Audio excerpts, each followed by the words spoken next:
Hola, ¿qué tal, compañeros maestros? Nos encontramos el día de hoy en esta asesoría relacionada con la evaluación formativa. Vamos a trabajar con el libro número 1 relacionado con evaluación formativa. Bien, esta asesoría está encaminada a conocer cuál es el concepto de evaluación formativa y qué es lo que nos lleva a ella. La presente asesoría está basada en la información emitida en las guías de apoyo para la promoción vertical, en espera de la nueva guía que será emitida para la promoción horizontal.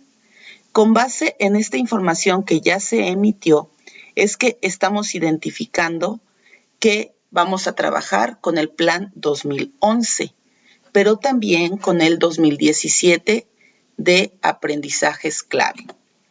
Aquí tenemos, por ejemplo, ya salieron las guías de estudio para la promoción vertical en el proceso de funciones de dirección de educación primaria, funciones de dirección de educación inicial y preescolar, etc. Sabemos que la guía para promoción horizontal saldrá hasta el 14 de mayo del 2021. Sin embargo, es importante que desde este momento nos encontremos estudiando o buscando información para poder cumplir de la mejor manera posible con nuestro proceso y obviamente para llegar a esa meta que deseamos, que es una promoción horizontal o probablemente también quienes están aspirando a una plaza docente. También esta asesoría les sirve de mucho, ya que vamos a trabajar sobre lo que es la evaluación formativa. Aquí tenemos, por ejemplo, que dentro de la guía de promoción vertical nos dice que hay que estudiar sobre aprendizajes clave para la educación integral, hay que estudiar los acuerdos que están relacionados con estos aprendizajes clave, y también nos habla de las orientaciones, sugerencias para aplicar la RIEP. Entonces sabemos que la RIEP fue trabajada en el plan 2011, sin embargo, actualmente también la guía de estudio de promoción vertical lo marca. Aquí nos dice también que el plan de estudios 2011 es una bibliografía que se debe estudiar, así como la ruta de mejora escolar, que aunque sabemos que actualmente ya no se encuentra vigente, sino que tiene ahora otro nombre, aquí lo indica, ¿verdad? Entonces es importante retomar toda esta bibliografía para tener la conceptualización y poder llevar a cabo nuestra evaluación. Muy bien, pues como les comentaba, vamos a trabajar con estos 5 libros. Este primer video está relacionado con el libro número 1, el enfoque formativo de la evaluación. Desde mi punto de vista, este libro número 1 es de los más importantes, ya que aquí encontramos la mayor cantidad de información que en los siguientes 4 libros se estará trabajando y será repetitiva en este estudio. Entonces, es importante identificar bien toda la información que tenemos en este libro número 1 de enfoque formativo de la evaluación, porque más adelante en los siguientes libros se seguirá hablando de esta conceptualización. Muy bien, esta bibliografía de estos 5 libros relacionados con la evaluación formativa se imprimen en el marco de la reforma integral de la educación básica. Recordemos que esta reforma integral de la educación básica habla de la articulación centrada en el logro educativo. Sí, esta articulación pretendía atender las necesidades específicas de aprendizaje de cada uno de los estudiantes, desde el nivel preescolar, primaria, hasta secundaria.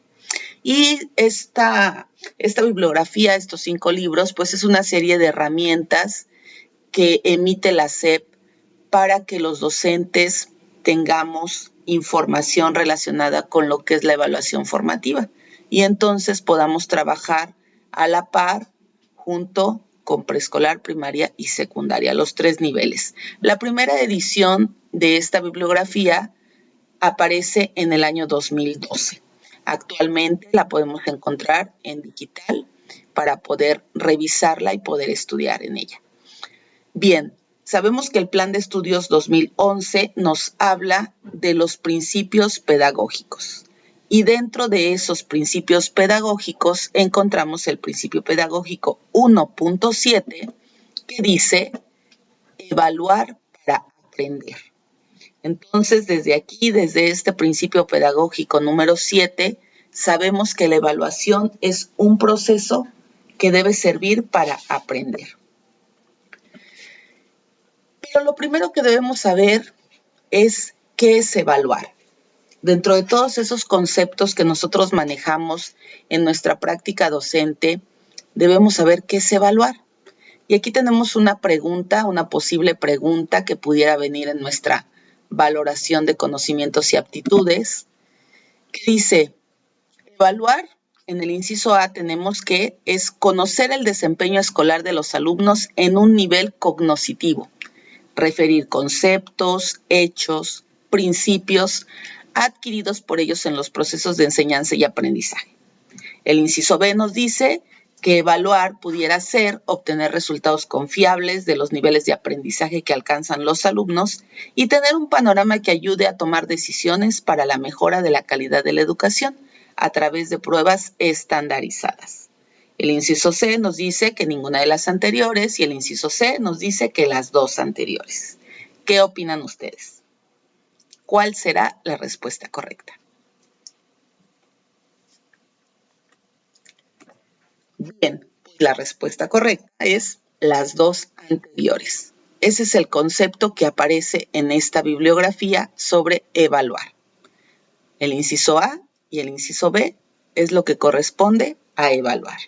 Vamos a ver más adelante a qué se refiere la evaluación formativa.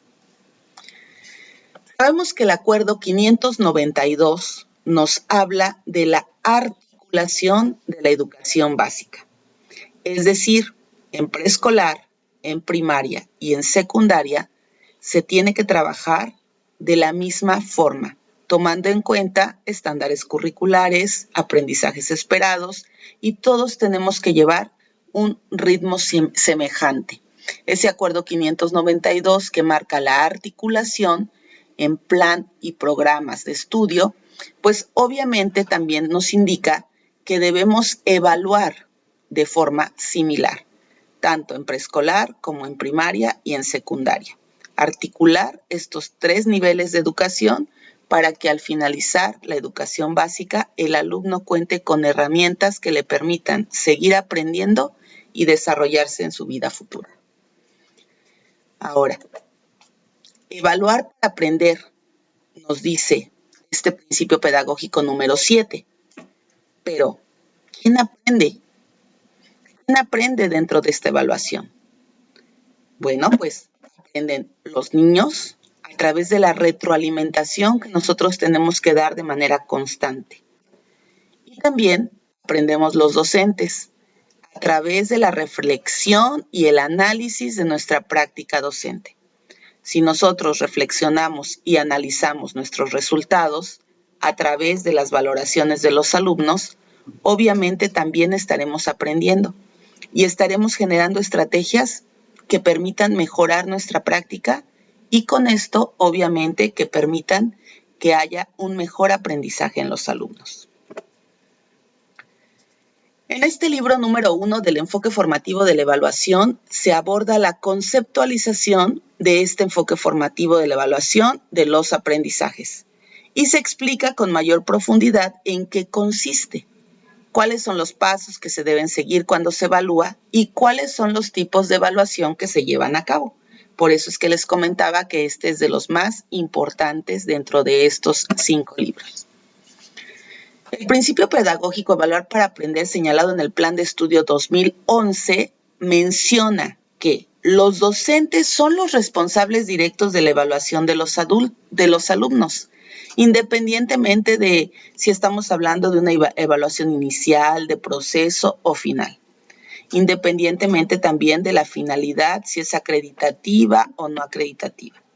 En este contexto, la evaluación con enfoque formativo es un insumo muy importante para mejorar los procesos de aprendizaje durante todo el trayecto formativo. Sabemos por experiencia que el objeto de estudio más difícil de evaluar obviamente es el ser humano, ya que el ser humano tiene una capacidad permanente tanto de aprender como de evolucionar, de adaptarse y cambiar. Entonces, por eso es que la evaluación se torna una actividad compleja. Sin embargo, esta evaluación que nosotros realizamos a nuestros alumnos debe de ser un proceso integral y sistemático, a través del cual tenemos que estar recopilando información de manera metódica y rigurosa para poder conocer, analizar y juzgar el valor educativo de nuestros estudiantes. ¿Sí? Todo esto, obviamente, encaminado al logro de una mejor calidad en la educación. El enfoque formativo nos permite obtener evidencias del trabajo que realizamos con nuestros alumnos, elaborar juicios con base en estas evidencias y obviamente brindar una retroalimentación de las actividades que nosotros revisamos y evaluamos, y esta retroalimentación debe servir para que nuestros alumnos mejoren. En este sentido, se evalúa el desempeño del alumno, no al alumno como persona, sino su desempeño y su proceso de aprendizaje. Por lo tanto, este proceso de evaluación es una parte constitutiva de la enseñanza y del aprendizaje. La evaluación, al ser un proceso que busca tener información para tomar decisiones, obviamente nos va a demandar el uso de técnicas y de instrumentos que nos permitan recolectar toda esa información, tanto en la parte cualitativa como en la parte cuantitativa. Y obviamente con estos instrumentos, con esta información, nosotros vamos a tener evidencias para poder dar seguimiento a los aprendizajes de los alumnos. Cada escuela y cada docente se van a seleccionar estrategias, técnicas e instrumentos de acuerdo a sus necesidades y a su contexto. No podemos utilizar las mismas estrategias o los mismos instrumentos en todas las escuelas. Cada docente tiene sus propias técnicas de trabajo, cada docente realiza sus propios instrumentos de evaluación y esto es válido, ya que todos los contextos son diferentes y lo que sirve en una comunidad urbana probablemente no nos sirva de la misma forma en una comunidad rural. Por lo tanto, los docentes tenemos total libertad para poder elegir qué estrategias, qué técnicas y qué instrumentos vamos a trabajar para poder obtener esa información cualitativa y cuantitativa. Todo esto, obviamente, nos va a permitir atender a esa diversidad de alumnos que tenemos en nuestro salón, atender a esa diversidad de alumnos que existe en cada contexto. Y entonces nosotros vamos a poder interpretar y registrar todos estos elementos que vamos teniendo a través de nuestro trabajo diario con nuestros alumnos. Y obviamente también esto nos va a permitir que haya una mejor retroalimentación. Bien, ahora tenemos aquí algunos conceptos que tenemos que conocer.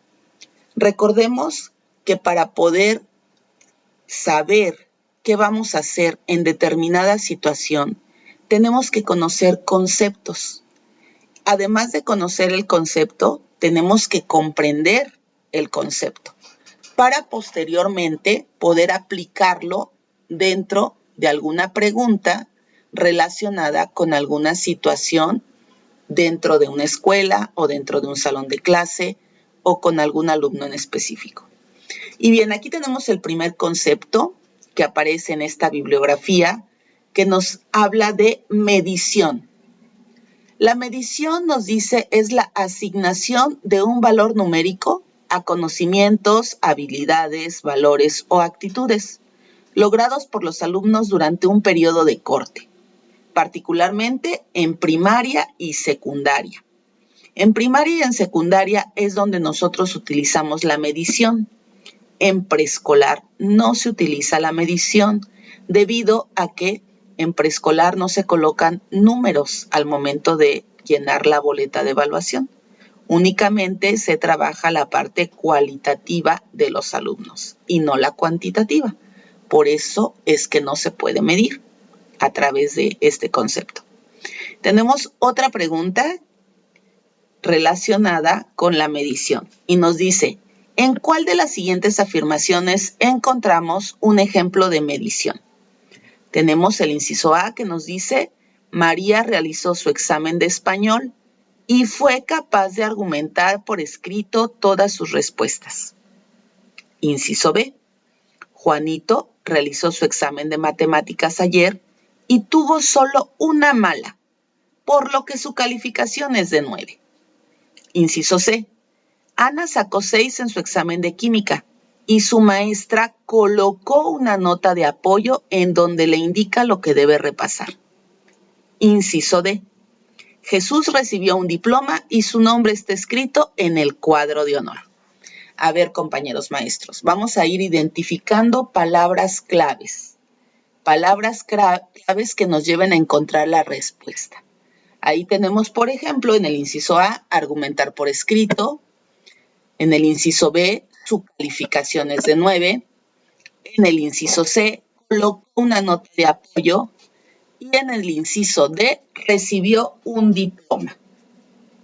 A ver, vamos a ir analizando de acuerdo a las palabras claves que acabamos de identificar, cuál sería la respuesta correcta. Así es, estamos hablando del inciso B. Ahí estamos utilizando el concepto de medición, ya que nos habla de un número. Su calificación es de 9. El inciso A nos habla de argumentar por escrito, el inciso C de una nota de apoyo y el inciso D un diploma. Por lo tanto, quedarían descartados de este concepto de medición. Ahora bien, vámonos al concepto de estimación. Y nos dice, los resultados de la medición permiten realizar estimaciones. Estimar es la acción concreta de emitir un juicio de lo que ha aprendido un alumno, con base en evidencias cualitativas y cuantitativas, cuando sea el caso. ¿En cuál de las siguientes afirmaciones encontramos un ejemplo de estimación? Inciso A. Jesús recibió un diploma y su nombre está escrito en el cuadro de honor. Él siempre saca 10 porque es muy inteligente. Inciso B. Juanito realizó su examen de matemáticas ayer y tuvo solo una mala, por lo que su calificación es de 9. En su examen pasado también sacó 9. Inciso C. Ana sacó 6 en su examen de química y su maestra colocó una nota de apoyo en donde le indica lo que debe repasar. Ella ha tenido problemas de salud durante los últimos días. Eso fue lo que no le permitió concentrarse en su examen. Inciso D. María realizó su examen de español y fue capaz de argumentar por escrito todas sus respuestas. Su alto sentido de responsabilidad al realizar sus exposiciones en clase y cumplir con sus tareas le ha permitido obtener buenas calificaciones y alcanzar el 10 en la materia. ¿En cuál de estas respuestas encontramos una estimación? Una estimación que nos habla de información cualitativa y cuantitativa capaz de establecer una evaluación posterior. Nos vamos a las palabras claves para poder identificar. ¿Ya tienen la respuesta? Muy bien. Entonces estamos hablando que la respuesta correcta es la letra D, ya que aquí nosotros tenemos la información de por qué esa alumna tiene un 10. Nos habla de cuestiones de trabajo en clase a través de exposiciones y a través del cumplimiento de su tarea. Entonces aquí tenemos una parte cualitativa y cuantitativa de trabajo escolar. Esa sería nuestra respuesta. Muy bien, ahora nos vamos a otro concepto que también tenemos que conocer y dominar. Calificar. ¿Qué es calificar? Bien, en este juicio de valor se suele expresar el grado de suficiencia o insuficiencia de los aprendizajes esperados. A través de la calificación yo determino si el alumno aprendió lo suficiente o no aprendió lo suficiente. Al calificar yo tomo en cuenta cuestiones cualitativas y también cuantitativas. Entonces, las decisiones se refieren a la retroalimentación que se debe dar a los alumnos, a la mejora o adecuación de la práctica docente y, en consecuencia, a la creación de oportunidades de aprendizaje que les permita a los alumnos aprender más y mejor. Estas decisiones que yo tomo al momento de calificar, obviamente, van a ser para plasmarse en una boleta. Por eso es tan importante tomar en cuenta tanto la parte cualitativa como la parte cuantitativa, para que la calificación que se emita obviamente esté basada en las decisiones que tomé sobre las estimaciones de lo que ya tengo. Bien, tenemos otro concepto, acreditar. Y acreditar es un concepto muy importante, porque es una acción que nosotros llevamos a cabo y que esa acción puede determinar de forma positiva o negativa en la vida de nuestros alumnos. ¿Sí? Acreditar consiste en tomar la decisión respecto a la pertinencia de que un alumno acceda al grado escolar o nivel educativo siguiente.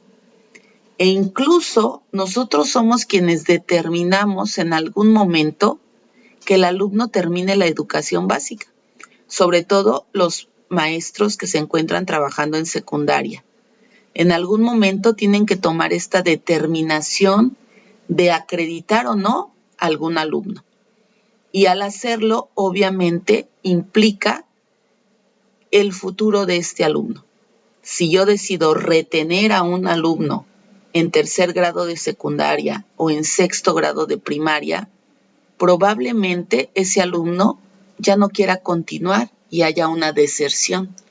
Entonces, por eso es que es tan importante que cuando se determina si un alumno acredita o no, se tomen en cuenta muchas situaciones para poder tomar la mejor decisión. Si al momento de trabajar con esta acreditación en nuestro salón de clase, tenemos que ser muy conscientes de todo el contexto que rodea al alumno para poder determinar lo mejor para él. ¿Sí? A través de la acreditación tomamos en cuenta las cuestiones cualitativas y las cuestiones cuantitativas. Todo lo que tenemos sobre el logro de los aprendizajes esperados de cada alumno. Y esa acreditación es la que vamos a plasmar en la boleta, cuando llenamos ese espacio donde dice si está aprobado o no aprobado. Vemos a través de la historia diferentes acuerdos que han sido emitidos sobre evaluación. El Acuerdo 200, por ejemplo, se publicó el 19 de septiembre de 1994 y fue hasta el año 2012 en que cambia este Acuerdo 200. El Acuerdo 200, cuando llega la articulación de la educación básica con el Acuerdo 592, aparece el Acuerdo 648.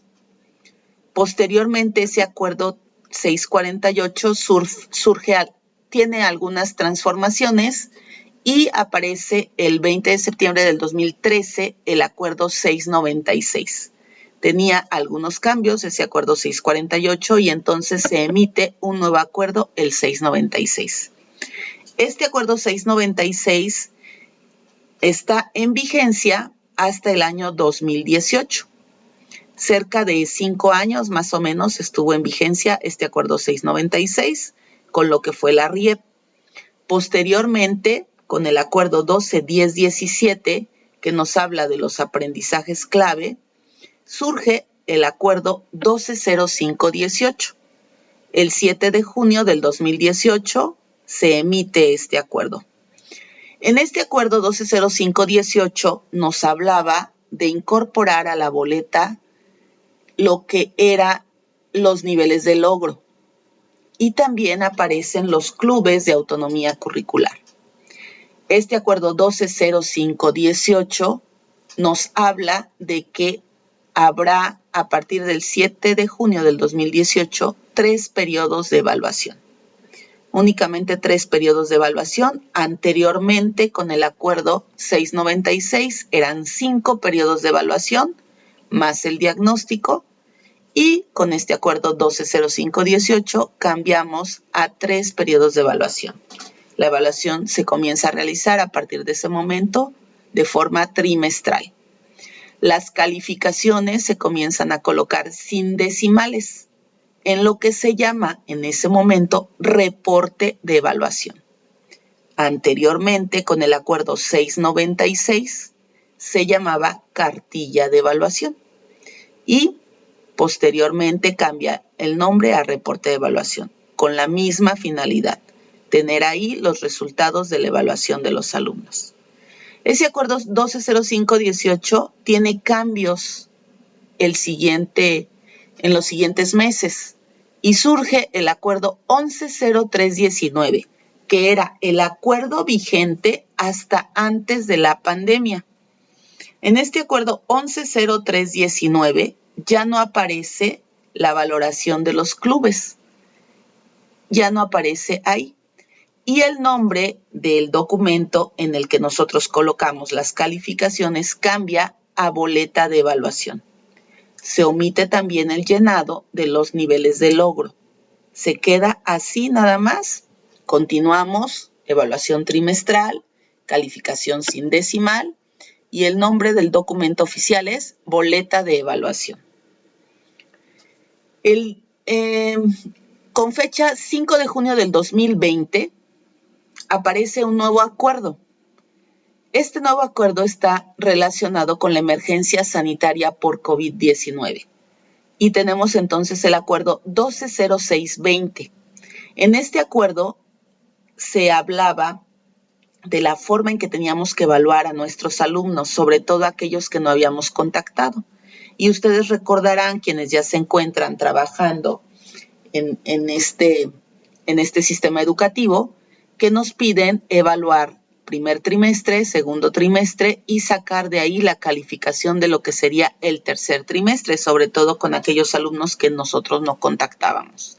Entonces, este acuerdo estaba diseñado únicamente para cubrir esos meses de fin de curso de esta emergencia sanitaria. Posteriormente, como la contingencia continuó, pues obviamente tenemos que continuar el trabajo a distancia y el 28 de diciembre del 2020 surge un nuevo acuerdo, el acuerdo 26-12-20, que es con el que actualmente seguimos trabajando.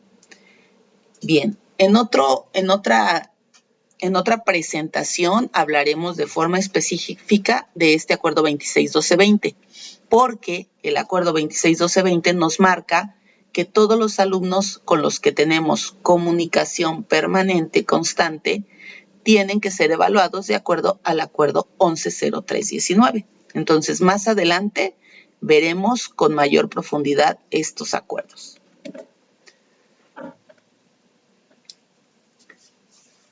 La evaluación desde el enfoque formativo, entonces, nos va a permitir contribuir a la mejora del aprendizaje, regular estos procesos de enseñanza y de aprendizaje, adaptar o ajustar las condiciones pedagógicas en función de las necesidades que nosotros detectemos en nuestros alumnos.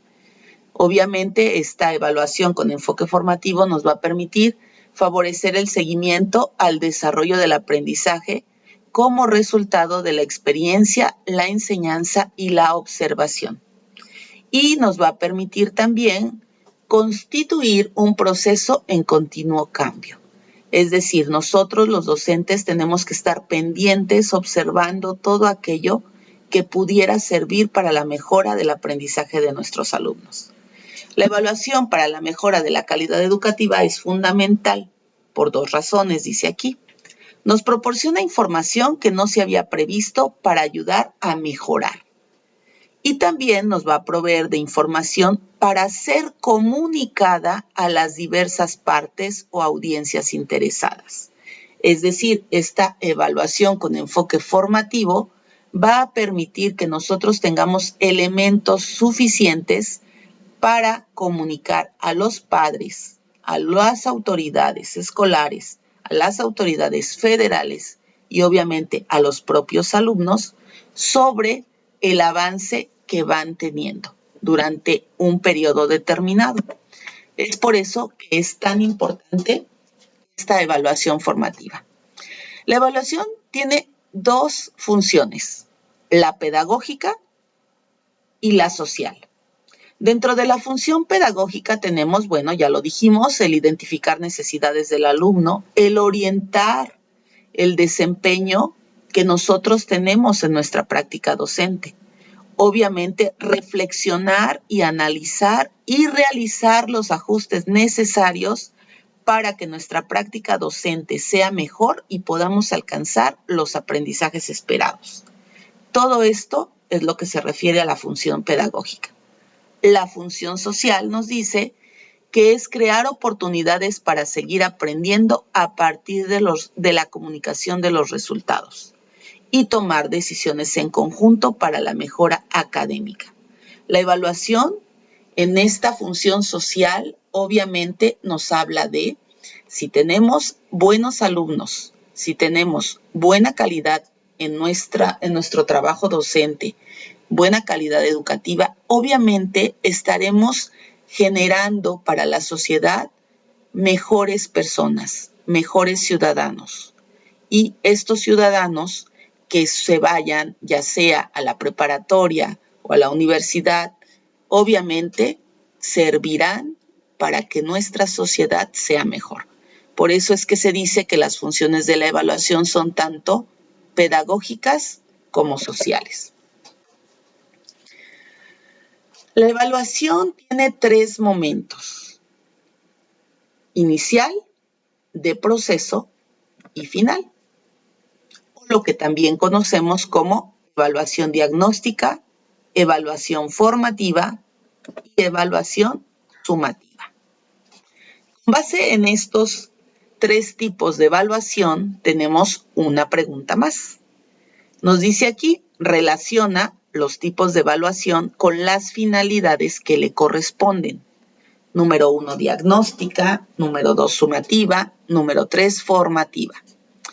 Inciso A, valorar el avance de los aprendizajes y la pertinencia de las actividades. Inciso B, comprobar los resultados obtenidos al inicio del proceso. Inciso C, permite la toma de decisiones para la acreditación. Inciso D, identifica la situación de partida de los alumnos. Bueno, pues aquí ya vimos que tenemos una que definitivamente no corresponde. Vamos a identificarla y esa será la primera que tenemos que omitir. Vamos a ir descartando. ¿Cuál no? ¿Ya la vieron? Así es. Cuando tenemos una respuesta B, automáticamente sabemos que esa respuesta no es válida, ya que no podemos comprobar resultados obtenidos al inicio de un proceso. Esa es la primera que vamos a descartar. Y tengo en la respuesta de la letra A, tengo una letra B también la tengo ahí. Ahora bien, tenemos ahí ya nuestra respuesta correcta. 1 nos dice diagnóstica, nos permite identificar la situación de partida de los alumnos. 2 es la C, permite la toma de decisiones para la acreditación, lo que es la evaluación sumativa. Y la 3 es la A, porque nos habla de valorar el avance de los aprendizajes y la pertinencia de las actividades a través de la evaluación formativa. Entonces, la respuesta correcta sería el inciso C. Muy bien, tenemos entonces la evaluación diagnóstica, es aquella que se realiza de manera previa al desarrollo de un proceso educativo y tiene la intención de explorar los conocimientos que ya posee el alumno. ¿Qué es lo que saben? Eso es lo que voy a identificar en esta evaluación diagnóstica. Su objetivo, obviamente, es establecer una línea base de aprendizajes comunes para diseñar las estrategias de intervención docente. Esta evaluación diagnóstica la podemos realizar al inicio del ciclo escolar, al inicio de un trimestre, al inicio de un proyecto o al inicio de una secuencia didáctica. Generalmente, esta evaluación diagnóstica al inicio de un proyecto o de una secuencia didáctica la manejamos a través de preguntas generadoras para hacer la recuperación de conocimientos previos y de ahí partir hacia lo siguiente. Identifico qué es lo que saben mis alumnos. Si veo que requieren algún tipo de apoyo, entonces lo doy para que podamos completar el proceso. Si el alumno carece de cierta información o de ciertos conocimientos al momento del diagnóstico, será difícil que pueda continuar con el aprendizaje de la forma en que nosotros requerimos. Por eso nos habla aquí de que la evaluación diagnóstica me permite diseñar estrategias de intervención para poder apoyar aquello que es un área de oportunidad en el alumno. Tenemos aquí la evaluación formativa. Esta evaluación formativa se realiza para valorar el avance de los aprendizajes y mejorar la enseñanza y el aprendizaje. Su función es mejorar una intervención en un momento determinado y, en concreto, permite valorar si la planificación se está realizando de acuerdo con lo planeado. Es decir, esta evaluación formativa me va a permitir identificar si las actividades que yo voy realizando están cumpliendo con el objetivo que deseo. Si no es así, entonces retomo eso que requiero hacer, modifico para que el alumno pueda alcanzar un mejor aprendizaje. La evaluación formativa dice aquí, las modalidades de evaluación formativa que se emplean para regular el proceso de enseñanza y aprendizaje son 3. Interactiva, retroactiva y proactiva. Estas son modalidades de evaluación formativa. Ahora, vamos a ver una pregunta relacionada con estas 3 modalidades. Dice así. Durante la clase de matemáticas, la maestra Lolita monitorea a los alumnos. Identifica que Sara y Mario están realizando la actividad de forma errónea, debido a que el proceso que están realizando para hacer las restas no es el correcto. La maestra Lolita explica a cada uno por separado el proceso correcto para realizar la resta. Sara termina su actividad correctamente y Mario termina con algunos errores aún. ¿Qué tipo de regulación puso en práctica la maestra Lolita con estos alumnos? Y ustedes se preguntarán, ¿cómo voy a responder esta pregunta si la maestra Clau aún no nos dice a qué se refiere cada concepto? Y seguramente algo así nos va a pasar cuando estemos frente a nuestro instrumento de valoración de conocimientos y aptitudes. ¿Sí? Seguramente nos vamos a encontrar con preguntas que no podemos responder porque no conocemos el contexto. el concepto, perdón. Pero ¿qué creen? Que sí se puede. Nosotros tenemos que leer muy bien esa pregunta y tratar de identificar cuál sería la respuesta a través de lo que yo ya sé. Vamos a inferir cuál sería esa respuesta. Tenemos aquí, inciso A, regulación proactiva, regulación formativa, regulación interactiva y regulación retroactiva. A ver, de todas estas hay una que voy a descartar en primer lugar. La regulación formativa, esa no existe. Únicamente me hablaron de proactiva, interactiva y retroactiva. Ahora bien, me voy a los conceptos. Si hablo de proactiva, quiere decir que me va a dar más. Identifico en mi situación si ahí me está dando más la maestra. Si hablo de una regulación retroactiva, pues pienso que retro quiere decir que ya pasó, entonces identifico si esa será la correcta. Y cuando hablo de interactiva, pues quiere decir que estoy interactuando con alguien. Entonces regreso a mi situación e identifico si la maestra Lolita está interactuando con sus alumnos. Y entonces así es que me voy a obtener la respuesta. No puede ser retroactiva porque no lo hizo en un tiempo pasado, lo está haciendo en un momento presente. No puede ser proactiva porque no le está dando más a los alumnos. Únicamente está siendo concreta en lo que ya identificó.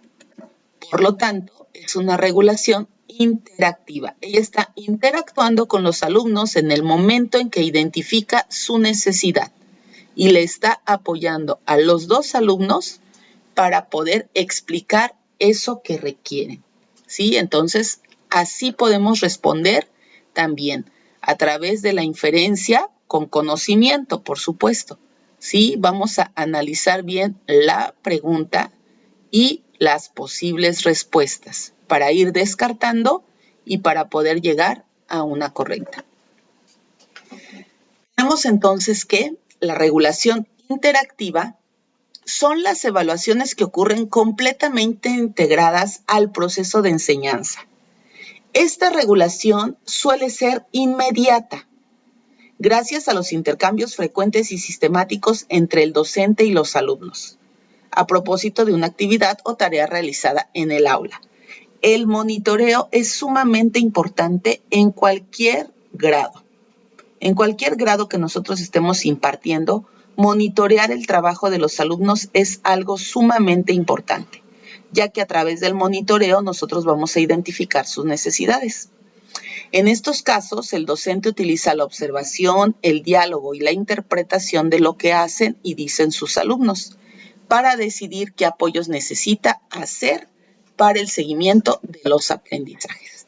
Y estamos hablando aquí entonces de lo que algunos autores llaman como realimentación. En el momento que yo estoy identificando esa necesidad, realimento, le digo cómo lo tiene que hacer. No me espero a que termine, no me espero a que le califique y le ponga yo un 6 y entonces le diga lo que tiene que hacer. No, lo hago en ese preciso momento en que identifico su necesidad. La regulación retroactiva nos dice que son las evaluaciones que permiten crear oportunidades de aprendizaje después de realizar una medición puntual al término de una situación o secuencia didáctica. De esta forma, permiten reforzar lo que no se ha aprendido de manera apropiada. Y existen varias opciones para desarrollar este tipo de regulaciones. Explicar los resultados o argumentos de las actividades realizadas con el grupo de alumnos. Yo le digo a todos mis alumnos cómo debieron hacer esa actividad. Retroalimento la actividad cuando me doy cuenta que hubo varios alumnos que no la comprendieron. Explico de forma general cómo lo debieron hacer. Puedo realizar el proceso de forma sencilla, es decir, lo hago más fácil para que los alumnos comprendan que también se puede hacer de forma más sencilla. Agrupo a los alumnos por el tipo de apoyo que requieren, es decir, identifico quienes ya dominaron cierto aprendizaje quiénes están en el proceso de dominarlo y quiénes son los alumnos que definitivamente no tienen el dominio de este aprendizaje. Los separo y entonces de forma diferenciada les explico a cada uno por separado cómo lo deben hacer. Esas son algunas de las opciones para trabajar la regulación retroactiva. Ya hicieron la actividad, me di cuenta que tuvieron errores, que tienen áreas de oportunidad y entonces actúo. Por eso hice retro, ya pasó. Ahí estamos hablando básicamente de una retroalimentación, lo que consideran algunos autores como retroalimentación. La regulación proactiva son las evaluaciones que ayudan a hacer adaptaciones relacionadas con lo que se aprenderá en un futuro cercano. Es decir, en el caso de los alumnos que lograron los aprendizajes, se puede programar actividades para ampliar lo que ya aprendieron. Y para los alumnos que no logran los aprendizajes, se les van a proponer a través de esta regulación proactiva actividades con menor grado de dificultad. En este sentido, estaríamos hablando de un andamiaje. Y yo tengo que generar actividades que le permitan al alumno comprender cierto aprendizaje que le va a servir para el que viene en un futuro cercano. Muy bien, esto que acabamos de ver está relacionado con la evaluación formativa. Ahora vamos a platicar sobre la evaluación sumativa. La evaluación sumativa promueve que se obtenga un juicio global del grado de avance de cada alumno, al concluir ya sea una secuencia didáctica, un proyecto o un trimestre o incluso un ciclo escolar. Esta evaluación sumativa permite tomar decisiones relacionadas con la acreditación. Sí, a través de la evaluación sumativa, yo voy anotando en la boleta la calificación de mis alumnos. Y cuando terminan el ciclo escolar, dependiendo el promedio que tengan, me va a decir si puedo o no aprobar a un alumno, si acredita o no. En preescolar, obviamente, es distinto, ya que en preescolar no se maneja la parte cuantitativa. ¿Sí? Entonces, la acreditación en preescolar y en lo que es primero y segundo grado se da con el simple hecho de que el alumno haya cursado tanto preescolar como primero y segundo grado en este momento en que no estamos trabajando con asistencias. Entonces, aquí tenemos esta situación de evaluación sumativa. La evaluación sumativa entonces se basa en la recolección de información acerca de los resultados de los alumnos. Es decir, la evaluación sumativa tiene evidencias de esas calificaciones que vamos a plasmar. Evidencias tanto de las actividades como de los procesos y también las evidencias de los exámenes que hayamos aplicado para obtener la parte cuantitativa. Bien, esta evaluación sumativa entonces nos va a dar los números o el parámetro en número en primaria y secundaria para poder acreditar al alumno. En preescolar, ya dijimos, es diferente. Ahí no se maneja esta evaluación sumativa de forma similar a los otros niveles porque ahí solamente se trabaja con la parte cualitativa de los estudiantes. Ahora bien, se puede detener el proceso de aprendizaje de varias maneras. También a veces nosotros podemos generar que el proceso de aprendizaje se detenga. Si los exámenes y las tareas que se evalúan no comunican lo que es importante aprender, o si no están enfocados en los aprendizajes esperados, ya que de esta forma, pues el alumno no va a poder mejorar su aprendizaje. Tanto los exámenes como las tareas que se les dejan a los alumnos o que se trabajan con ellos deben de estar enfocadas en el logro de los aprendizajes esperados del grado. No tenemos que evaluar otra cosa, no podemos hacer algo que no esté dentro del programa y de los planes de estudio de cada grado. Se puede detener el proceso de aprendizaje si la asignación de calificaciones es como un premio o como un castigo. Algunas veces los alumnos, cuando siempre sacan malas calificaciones, siempre sacan 5, siempre sacan 6 o sacan 0, obviamente se desmotivan. Y puede ser que en algún momento este proceso se detenga, que ellos ya no quieran aprender porque, bueno, saben que siempre van a estar con malas calificaciones. Y si nosotros no los motivamos a través de la retroalimentación, pues podemos correr el riesgo de que el alumno ya no quiera aprender.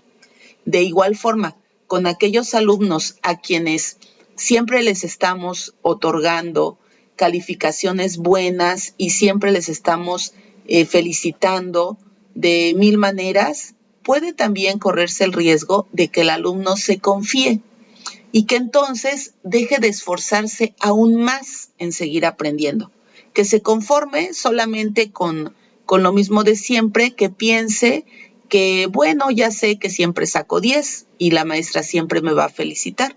Y entonces puede ser ahí que también detengamos el proceso de aprendizaje porque el alumno ya no quiera dar más de lo que pudiera dar.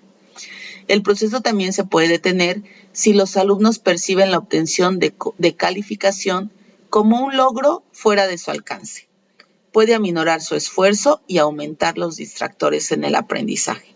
Sí, si el alumno piensa que no va a ser capaz de llegar a una buena calificación, pues entonces igual se desanima, se cansa, y ya no lo quiere hacer, se desmotiva. Entonces tenemos que ser muy puntuales en esa forma de evaluar. Tenemos que tomar en cuenta muchas cosas para que nuestros alumnos puedan obtener el mayor beneficio dentro de esta forma de trabajo. Ahora bien, ¿qué es lo que se evalúa? Lo que se evalúa son los aprendizajes esperados. Los aprendizajes esperados que se establecen en cada asignatura o en cada campo formativo. No vamos a evaluar si viene con el uniforme, si llegó temprano, si trae zapatos limpios. Eso no es algo que se evalúe. Lo que se evalúa son los aprendizajes esperados, tanto en las diferentes asignaturas como en los diferentes campos formativos. Yo voy a evaluar a mis alumnos de acuerdo a lo que dice mi programa de mi grado, en el trimestre que esté trabajando y en el aprendizaje esperado que yo estoy abordando. Es lo que voy a evaluar. Ahora bien, ¿para qué se evalúa? En primer lugar, se evalúa para mejorar. Yo voy a evaluar para que a través de esa información que surja de la evaluación, yo pueda mejorar mis procesos de enseñanza y aprendizaje de mis alumnos. Se evalúa para retroalimentar. Tengo que retroalimentar a mis alumnos. Eso es algo fundamental. Si no retroalimentamos a los alumnos, obviamente no va a haber mejora. El alumno va a seguir pensando que lo que hizo está bien o que lo que hizo, pues bueno, está mal, pero no sabe por qué. Nosotros tenemos que decirle, la retroalimentación es decirle al alumno lo que debe mejorar, pero no solamente decírselo, decirle cómo lo va a mejorar. Ok, ya sé que estoy mal en esto, pero ¿cómo lo mejoro? ¿Qué hago? ¿Qué tiene que hacer el padre de familia también para ayudar a sus hijos? Eso también lo tengo que anotar en mi retroalimentación que yo dé. Retroalimentar no es suponer una carita feliz o una carita triste. Eso no es retroalimentar. Retroalimentar es escribirle al alumno qué fue lo que causó que él no sacara una correcta calificación y cómo debe hacer para mejorar esa calificación que está obteniendo o ese resultado que está obteniendo. Retroalimentar. Retroalimentar con base a su desempeño y a sus necesidades. Se evalúa también para compartir esta información con los alumnos, con los padres de familia, con las madres de familia, con los tutores y obviamente también comparto esta información con mis compañeros. A través de los consejos técnicos escolares, nosotros compartimos la información de la evaluación para que entre todos podamos generar estrategias de mejora por grado, por grupo y por escuela. ¿Sí? Se comparten todos estos resultados, se analizan en colectivo y se determinan estrategias de mejora. Y obviamente evaluamos también para conocer nuestro logro. ¿Qué es lo que estamos haciendo bien? ¿Qué es lo que tenemos que mejorar? Para todo eso se evalúa. Ahora, ¿quién evalúa? Obviamente el responsable principal de evaluar es el docente. No hay más. El docente es el único responsable de realizar una evaluación. Podemos tener algunos apoyos, vamos a verlos más adelante, pero el docente es el único encargado de plasmar una calificación a través de su proceso de evaluación. Y desde el enfoque formativo existen 3 formas en las que se puede realizar la evaluación. Podemos tener la evaluación interna, la externa y la participativa. La evaluación interna es la que hacemos en nuestro grupo de forma continua. Nosotros como docentes tenemos un grupo a nuestro cargo y entonces estamos observando todos los días cómo manifiestan los alumnos sus aprendizajes.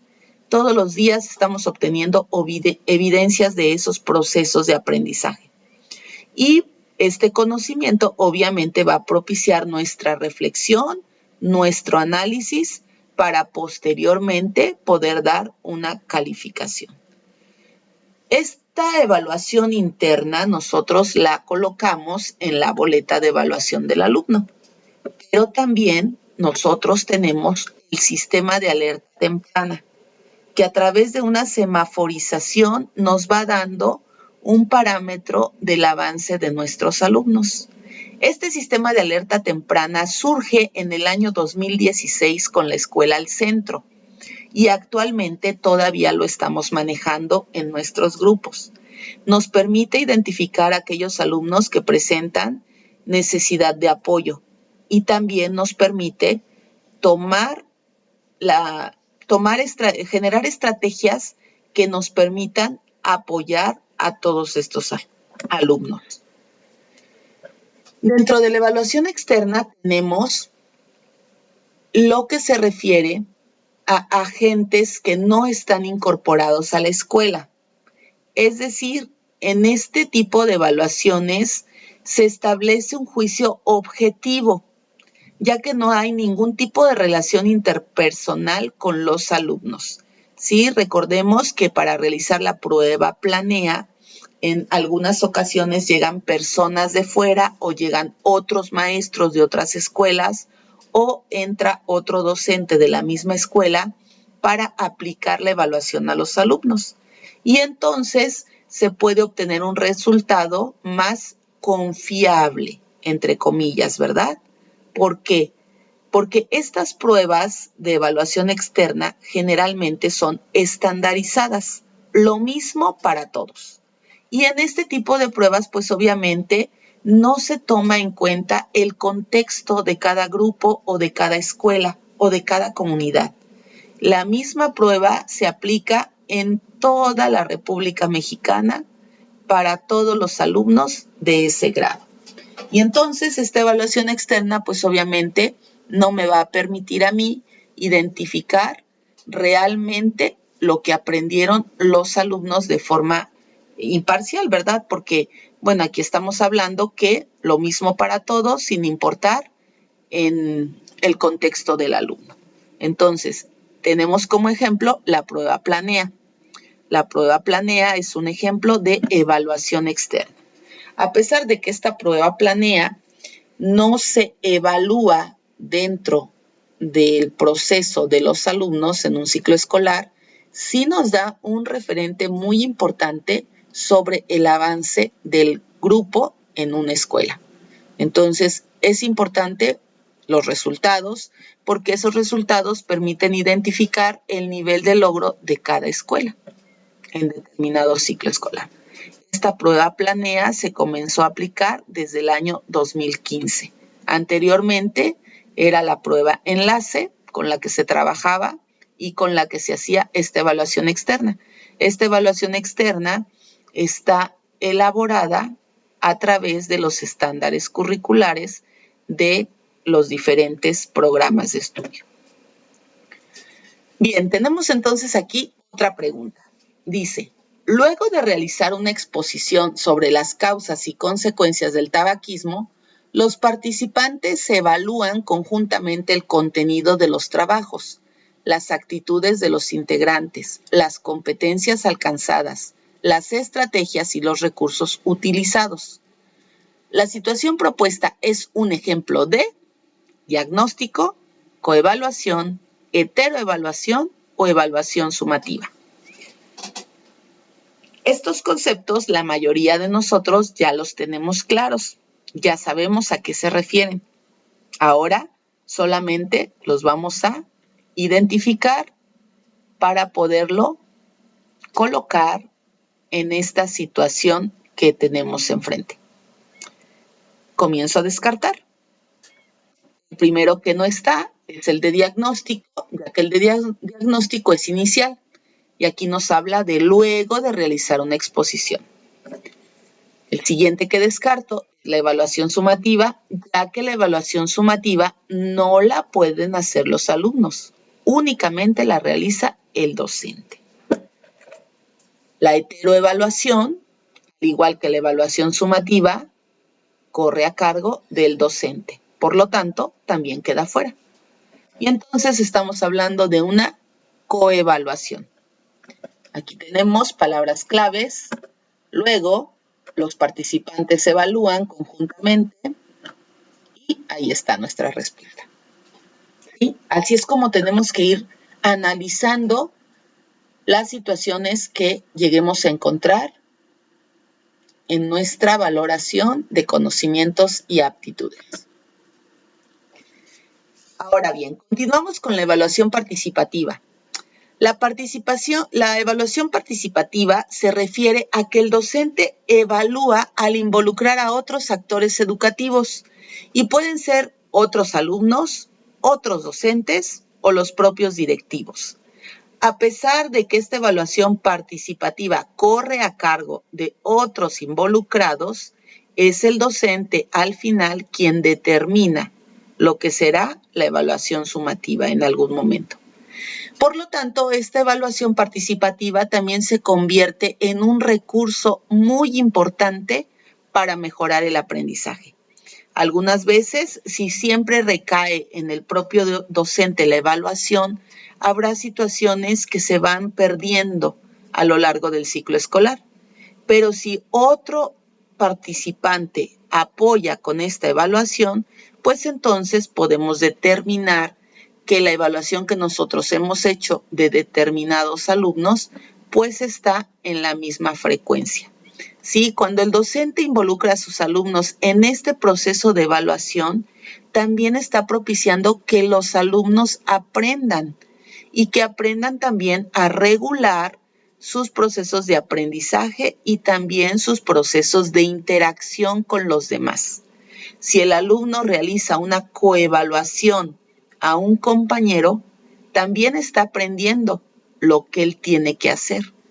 En algún momento podemos ver que si el alumno realizó una coevaluación y se da cuenta de los errores de su compañero, seguramente va a evitar tener esos mismos errores en los trabajos que realice. Entonces, la evaluación participativa también es muy importante, ya que permite obtener otro tipo de información. Tenemos aquí otra pregunta que dice, en un grupo de cuarto grado, el docente solicita a los alumnos que en una hoja elaboren una tabla con 2 columnas en la cual describan en una parte las fortalezas que reconocen y en la otra las áreas de oportunidad que detectan cuando resuelven problemas. ¿Qué principio pedagógico corresponde a esta práctica docente? Vamos a identificar la información que nos da. Comenzamos a descartar dentro de las opciones cuál es la primera que va afuera. Así es, la escuela al centro, ¿verdad? La escuela al centro no es un principio pedagógico, por lo tanto queda fuera. No podemos hablar de tutoría porque ahí no dice, ¿verdad?, que tenga que ayudar o asesorar a alguien. Tampoco está hablando de trabajar en colaboración, porque lo está haciendo el alumno solo. Por lo tanto, el principio pedagógico es evaluar para aprender.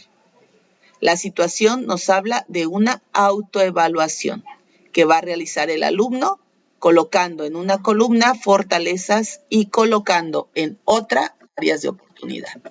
Ahí tenemos palabras clave, las fortalezas y las áreas de oportunidad. Eso me habla de una autoevaluación. Muy bien. Vemos entonces que la autoevaluación es la evaluación que realiza el propio alumno de sus producciones y sus procesos de aprendizaje. De esta forma conoce y valora sus actuaciones y cuenta con más bases para mejorar su desempeño. Tenemos aquí entonces que la autoevaluación es reconocer todo aquello que sé y también reconocer todo aquello que me falta por aprender. Si yo hago bien este reconocimiento, pues obviamente me va a servir para mejorar. La coevaluación la realiza el propio alumno en colaboración con sus compañeros acerca de alguna producción o evidencia de su desempeño. De esta forma aprende a valorar sus propios procesos en la actuación de otro y tiene cierta responsabilidad al momento de evaluar a otro. Esta es una oportunidad de aprender juntos, de aprender en colectivo, de que juntos compartan estrategias de aprendizaje y de que la coevaluación sirva para mejorar el aprendizaje tanto de uno como de otro. Y la coevaluación también permite desarrollar en ellos ciertas actitudes y valores que les permitan realizar esta coevaluación de la mejor manera posible, pero también de la forma más honesta posible. La heteroevaluación es la evaluación que el docente realiza de las producciones de los alumnos. Y esta evaluación contribuye al mejoramiento de los aprendizajes a través de la identificación de las respuestas que dan, pero también a través de la identificación de las áreas de oportunidad. Yo identifico a través de la heteroevaluación qué es lo que le está faltando a mi grupo y entonces genero una estrategia para poder apoyar esa área de oportunidad y obviamente mejorar el desempeño académico. ¿Cuándo se evalúa?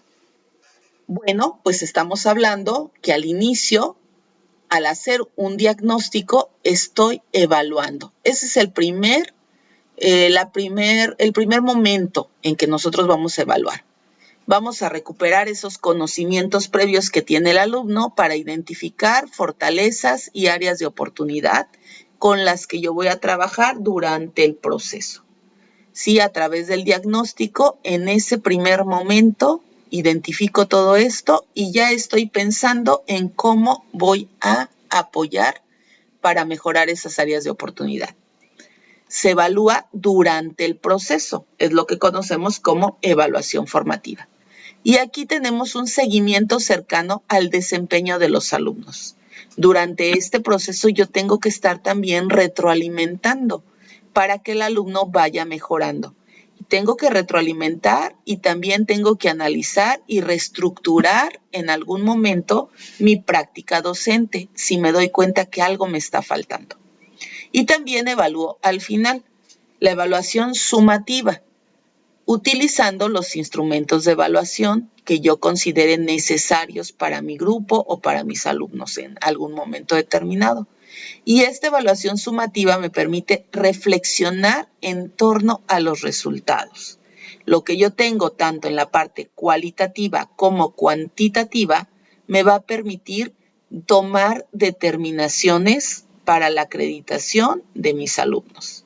En este sentido, estos 3 momentos de evaluación se pueden aplicar de acuerdo al foco de atención. La actividad de una secuencia didáctica, de un proyecto, de un bloque, de un bimestre o de un ciclo escolar. Estos 3 momentos yo los puedo aplicar en cualquiera de estas actividades que acabamos de mencionar. ¿sí? Secuencias didácticas, proyectos, bimestre, trimestre, en este momento como estamos trabajando. Ahora bien, ¿cómo se evalúa? Tenemos ciertas técnicas y ciertos instrumentos de recolección para obtener información. Y dentro de ellos destacan los informales. Los informales son a través de la observación del trabajo individual de un alumno. Podemos nosotros trabajar estos instrumentos informales a través de registros anecdóticos, diarios de clase, a través de preguntas que el alumno vaya respondiendo. Tenemos también técnicas e instrumentos semiformales. Estos semiformales se refieren a la producción de algún texto, la realización de ejercicios en clase, las tareas y los trabajos que nosotros vamos dejando cada día. Y bueno, obviamente todo esto lo encontramos dentro del portafolio de evidencias del alumno. Tenemos técnicas e instrumentos formales. Y aquí hablamos de los exámenes propiamente, aunque también podemos incluir ahí mapas conceptuales, evaluaciones de desempeño, rúbricas, listas de cotejo, listas de verificación, las escalas tan famosas que utilizamos constantemente en nuestra práctica. Esos son técnicas e instrumentos formales. En los tres casos podemos obtener evidencias, tanto cualitativas como cuantitativas. ¿Sí? Entonces, así es como se evalúa dentro de nuestra práctica docente. Toda esta sistematización de la información que se deriva de los instrumentos de evaluación que nosotros vayamos utilizando a lo largo de un trimestre o del ciclo escolar o en un proyecto, nos va a permitir al final de cada periodo de corte poder registrar una calificación en la boleta de evaluación. Así como también vamos a poder colocar ahí orientaciones para los padres de familia. Vamos nosotros a colocar lo que es la parte cuantitativa a través de un número y también la parte cualitativa a través de lo que identificamos en nuestros alumnos y vamos a retroalimentar, a decirle cómo van a apoyar a estos alumnos para mejorar su desempeño. Nosotros los docentes de forma constante estamos emitiendo juicios, ¿sí? De forma constante estamos identificando qué van logrando los alumnos y estamos emitiendo juicios a través de las evidencias que vamos obteniendo en determinado periodo, puede ser en la semana, en la quincena, en el mes o en el trimestre. A través de toda esa información que nos generan las evidencias, estamos emitiendo juicios para identificar qué requieren mis alumnos. Las responsabilidades de la evaluación obviamente recaen en el alumno, en el docente, en la familia, pero también en nuestras autoridades.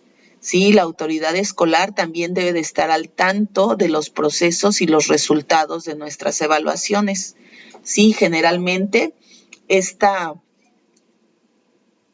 responsabilidad la llevan a cabo en los consejos técnicos, en donde identifican cuáles son los grupos que tienen una evaluación más baja para poder generar estrategias y apoyarle.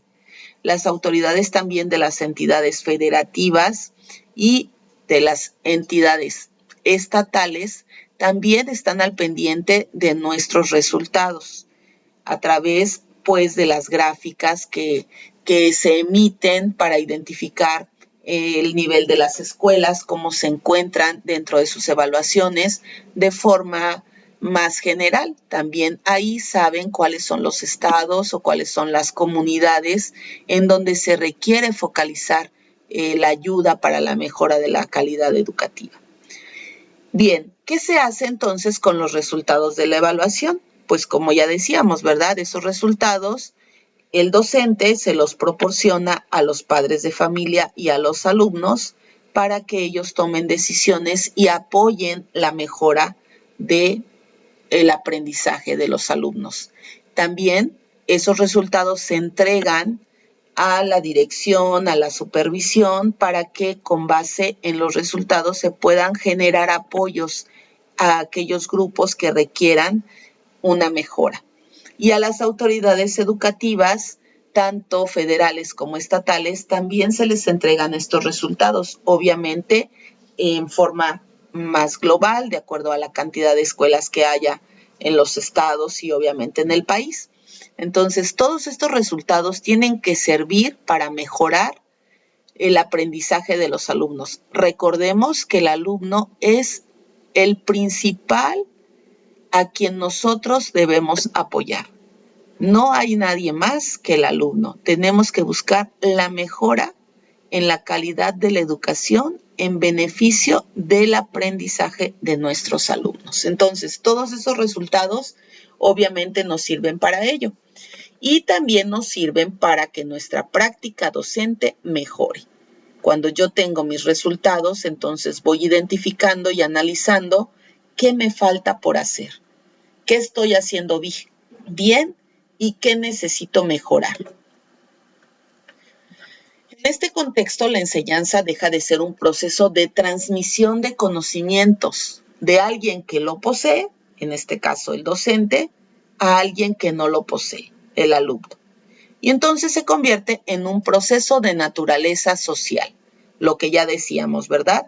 Si yo genero buenos estudiantes a través de mi práctica docente, obviamente esos estudiantes van a ser en un futuro personas que apoyen a la sociedad y que ayuden a la sociedad a mejorar. Retroalimentar a los alumnos entonces facilita su aprendizaje. A través de la retroalimentación, el alumno va a identificar los errores y va a evitar cometerlos. Este es un mecanismo que puede establecerse como un andamiaje de la enseñanza. Yo le digo al alumno lo que tiene que mejorar, cómo lo puede mejorar y obviamente en el futuro va a poder realizar las actividades de una mejor forma. La retroalimentación es especialmente eficaz cuando dirige su atención a las cualidades particulares del desempeño del alumno y cuando proporciona una guía para la mejora. Esta retroalimentación debe ocurrir durante el proceso de aprendizaje, cuando el alumno está aprendiendo, no hasta el final. No le voy a decir al alumno hasta el final, ya que sacó 5, en qué tiene que mejorar. Es mejor hacerlo durante el proceso para que no saque un 5, ¿verdad? Sino para que en el proceso vaya mejorando y entonces pueda obtener una mejor calificación. La retroalimentación negativa directa, sin consideraciones, puede detener el aprendizaje. Si yo en lugar de decirle al alumno cómo lo puede hacer mejor, me dedico a regañarlo, pues entonces el alumno no va a aprender, ¿verdad?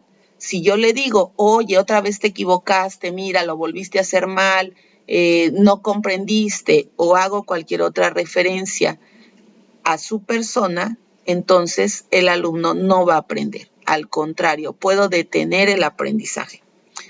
Docentes y alumnos deben tener una comprensión compartida de que la finalidad de la retroalimentación es facilitar el aprendizaje. La retroalimentación no es para regañar ni para descartar las posibilidades del alumno, sino que es para mejorar. Y a través de la retroalimentación tenemos que identificar el error principal, la razón de que el alumno esté cometiendo ese error y la forma en cómo puedo guiar al alumno para que evite esos errores en el futuro. Para eso me sirve la retroalimentación, para llevar al alumno a la mejora escolar. Ahora bien, los ámbitos de la ética de la evaluación. Evaluar también implica actitudes, valores del docente. Y es una forma ética también dentro de nuestro trabajo. El ámbito individual, dice aquí, se refiere a todas aquellas competencias que debe poseer el docente para evaluar, para poder identificar, enfrentar y solucionar este dilema ético que es la evaluación. En el ámbito individual, el docente debe reflexionar en este trabajo de evaluación. Debe de estar actualizado, obviamente, en su campo y además debe tener una capacidad analítica y autocrítica. No podemos decir solamente que los alumnos son los que están mal porque no aprenden, o que los padres de familia son los que no nos ayudan. Sabemos por experiencia que muchos padres de familia difícilmente nos van a ayudar. Sin embargo, nosotros también tenemos que analizarnos y ser autocríticos con lo que estamos haciendo. ¿Sí? Nada más, no podemos solamente decir que toda es responsabilidad de los padres o todo es responsabilidad de los alumnos.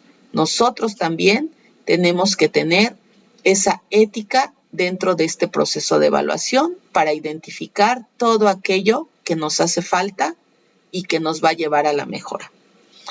En el ámbito colectivo, se refiere a que el docente evalúa también de forma colegiada y colaborativa. Sí, a través del diálogo entre otros docentes, nosotros también podemos mejorar. El intercambio que tengamos con otros compañeros, ya sea del mismo grado o de la misma escuela, también nos va a permitir mejorar. Nosotros podemos ayudar a otros docentes, también siendo respetuosos, pero también siendo puntuales en aquello que pueden hacer para mejorar. Obviamente tenemos que detectar problemas en común y en conjunto desarrollar estrategias de apoyo.